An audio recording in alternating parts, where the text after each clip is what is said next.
Assalomu alaykum do'stlar, kanalimizga xush kelibsiz. Siz bilan Abduhalim Bro.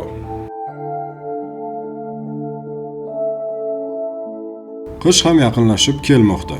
Tojikistonda qish yilning go'zal, ammo sovuq va og'ir fasli. Mamlakatda ko'p yillardan buyon energiya iste'moli cheklanadi va bu shaharlarga ta'sir qilmasa ham tuman va qishloqlarda doimo kuzatiladi. Qishloq aholisi turli energiya usullari va manbalaridan foydalanadi.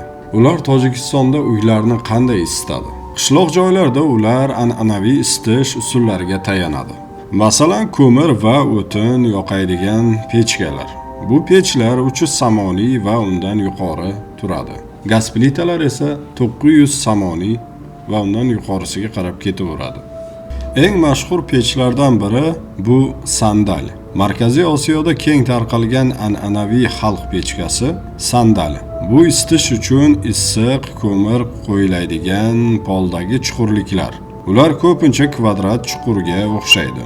Bu pechkalar birinchi navbatda oyoqlarni isitish uchun ishlatiladi. Lekin ular ham uy bo'ylab issiqlikni taqsimlashga yordam beradi. Bizda bugun mana shular. Sog' bo'ling, salomat bo'ling.